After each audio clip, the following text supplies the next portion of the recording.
Oke, assalamualaikum warahmatullahi wabarakatuh. Welcome back my channel. Oke, hari ini saya akan membahas tentang perbedaan antara permutasi dan kombinasi.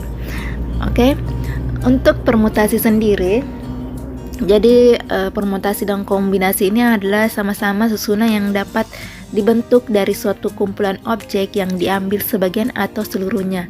Namun perbedaannya adalah permutasi itu memperhatikan urutan, sedangkan kombinasi itu kalau permutasi memperhatikan urutan, sedangkan kombinasi itu tanpa memperhatikan urutan. Nah, apa sih maksud dari memperhatikan urutan atau tanpa memperhatikan urutan? Nah, untuk lebih jelasnya kita lihat contohnya ya. Untuk permutasi, dari 10 siswa kelas 9 akan dipilih 3 orang untuk mengikuti lomba mata pelajaran matematika, IPA, dan IPS. Sedangkan untuk kombinasi, dari 10 siswa kelas 9 akan dipilih 3 orang untuk mengikuti lomba mata pelajaran matematika. Jadi ada satu mata pelajaran untuk 3 orang. Nah, kita lihat dulu permutasi ya. Memperhatikan urutan. Jadi misalkan pada pemilihan pertama, yang terambil adalah siswa A. Pada pemilihan kedua yang terambil adalah siswa B.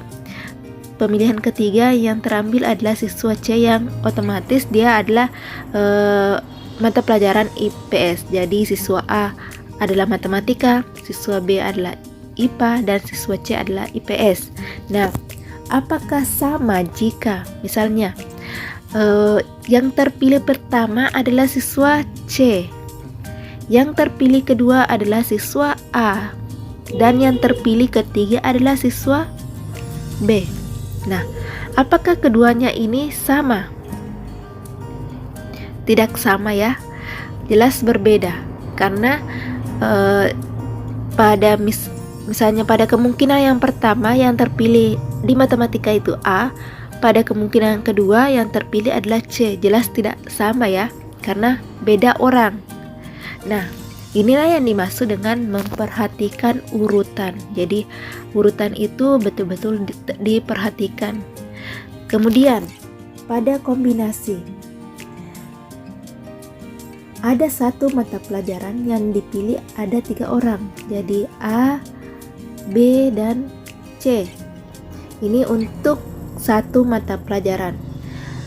Pada yang terpilih pertama adalah A, yang terpilih kedua adalah B, dan yang terpilih ketiga adalah C. Apakah sama jika ternyata yang dipilih pertama adalah C, yang dipilih kedua adalah A, dan yang dipilih ketiga adalah B? Apakah sama? Sama ya, karena kenapa? Tetap saja yang terpilih adalah 3 orang ini.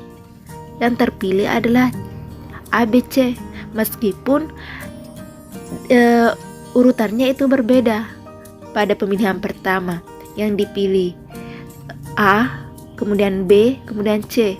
Nah, jika kita mengambil kemungkinan lain, pada pemilihan pertama itu C, kemudian A ataupun B, tapi ini tetap sama karena tetap 3 orang ini yang terpilih. Walaupun yang terpilih ini mungkin dia terpilih di pertama, kedua, ataupun ketiga, ataupun sebaliknya. Jadi tidak ada masalah. Yang jelas 3 orang ini yang terpilih. Nah, itulah perbedaan antara permutasi dan kombinasi. Kemudian apa rumusnya? Nah, rumus untuk permutasi ini N faktorial per N kurang R. Sedangkan pada kombinasi yang membedakan ini R-nya ada 2. Jadi pada permutasi N-nya 2, R-nya 1. Jadi yang kalau mau lebih mudah NNR. Sedangkan pada kombinasi R-nya itu 2, NR, NR ya, NR, NR. Oke, itulah rumus permutasi dan kombinasi. Oke, kita melihat soal yang pertama. Di sini jadi hal yang harus diperhatikan dulu itu menentukan kombinasi atau permutasi. Di sini soalnya 10 karyawan akan dipilih 3 orang terbaik untuk diberikan bonus berupa paket wisata ke Korea untuk terbaik pertama, terbaik kedua ke Raja Ampat, terbaik ketiga ke Bira. Berarti ini adalah ya permutasi. Rumus permutasi adalah NNR ya, NNR. Jadi R-nya cuma 1. Nah, N-nya sendiri adalah 10.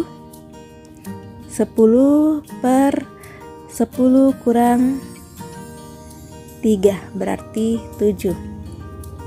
Jadi 10 per 7, 10 faktorial per 7 faktorial.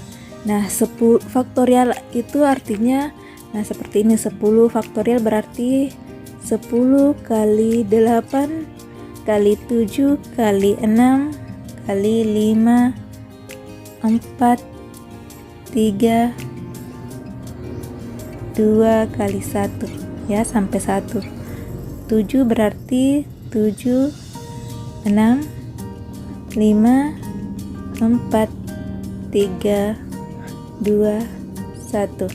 Nah, ini yang dimaksud faktorial.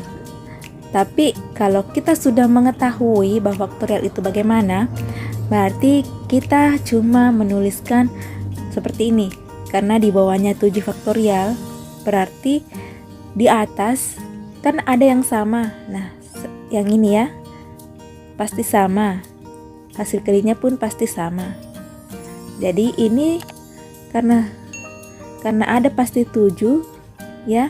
Jadi kita sederhanakan saja, ini tidak usah kita hitung lagi. Ini ada 9 di sini ya. Jadi yang dihitung cuma 10 sampai 8 kali 9 kali 8. Diabaikan yang 7-nya karena penyebutnya juga 7 ya. Jadi sama nilainya. Jadi di sini hasilnya adalah 720 cara. Jadi teman-teman, untuk menghemat waktu, teman-teman tidak usah lagi menuliskan yang ini ya. Langsung saja, karena di sini ada 7, berarti ini kita sederhanakan. Ini sudah kita tidak ambil lagi. Yang diambil itu 10 sampai 8. Oke? Soal nomor 2. Dari 10 karyawan akan dipilih 3 orang terbaik untuk diberikan paket wisata ke Bira. Berarti ini adalah kombinasi. Nah, kombinasi sendiri rumusnya adalah NR ya. NR ya. Itu yang harus diketahui, NR permutasi NR kombinasi NR. Oke. Nah, N faktorial berarti 10 per 3 faktorial kali N kurang R berarti 7 faktorial ya. Jadi 10 ini 10 kali 9 kali 8. 7-nya tidak usah ya. Sisa 3 kali 2 kali 1 dari sini ya. Nah, ini pun 720 per 6 berarti 120 cara. Oke, kita lanjut ke permutasi siklis. Permutasi siklis itu urutan tempat duduk yang melingkar. Permutasi yang disusun pada dalam bentuk melingkar ya. Biasanya itu seorang yang duduk melingkar di meja bundar ya. Di sini rumusnya itu N kurang 1 faktorial. Ini untuk rumus yang duduk melingkar saja, tidak ada syaratnya. Nah, kita lihat kita lihat soalnya. Satu keluarga yang terdiri dari ayah, ibu, dan 4 orang anak akan duduk pada kursi yang mengelilingi meja bundar. Jadi ada meja bundar dikelilingi oleh 4 orang anak, ya, 4 orang anak dan ibu dan ayah, berarti ada 6 orang. Berapa banyak susunannya duduk mereka yang berlainan? Jadi kalau seperti ini soalnya, langsung saja N kurang 1 faktorial, berarti N-nya ada 6. 6 kurang 1 faktorial berarti 5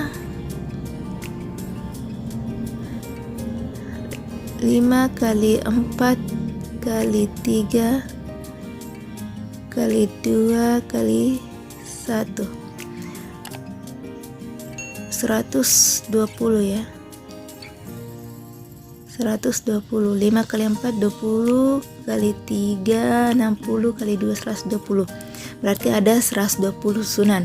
Nah, untuk B, berapa banyak susunan duduk yang berlainan apabila ibu, ayah, dan anak terkecil selalu berdampingan? Nah, jadi ada 3 orang yang selalu berdampingan. Jadi ini misalkan ibu, ayah, dan anak ya. Jadi ini kita jadikan dihitung satu kelompok. Jadi ada N-nya itu ini dihitung 1. 3 orang ini dihitung 1 karena tidak boleh berpisah, harus selalu berdampingan. Jadi ini dihitung 1, N-nya 1, 2, 3, 4. Berarti N-nya itu di sini ada 4. Berarti 4 kurang 1 faktorial. Kemudian syaratnya 3 orang ini tidak boleh berpisah, ya. 3 orang ini tidak boleh berpisah. Jadi kita kalikan lagi 3 faktorial. Kenapa 3 faktorial? Karena dalam satu kelompok ini yang tidak boleh berpisah ini ada 3 orang. Misalkan dalam satu kelompok atau ada 2 orang yang tidak boleh berpisah, berarti di sini pun akan dikali 2 faktorial. Jadi disesuaikan dengan berapa orang yang ada di kelompok itu atau yang tidak boleh berpisah. Jadi ini 3 faktorial, 4 kurang 1 berarti 3 faktorial kali 3 faktorial ya. 3 kali 2, 3 kali 2 kali 1 kali 3 kali 2 kali 1 berarti 36 ya. 36 cara. Nah, itulah permutasi siklis. Ya, jadi ada 2 cara jika pada soalnya tidak mencantumkan syarat apakah dia tidak boleh berdampingan atau bagaimana. Jadi hanya rumusnya itu N kurang 1 faktorial. Tapi jika pada soalnya ada syaratnya itu misalkan dia tidak boleh berpisah, harus duduk berdampingan, itu harus dikali berapa orang yang ada di syarat itu, berapa orang yang ada di kelompok yang bersyarat itu. Jika 2 berarti N kurang 1 kali 2 faktorial ya. N-nya itu pun kalau dalam 2 orang harus berdampingan berarti itu terhitung N-nya itu 1. Nah, seperti itu permutasi siklis. Oke, teman-teman, semoga bisa membantu ya.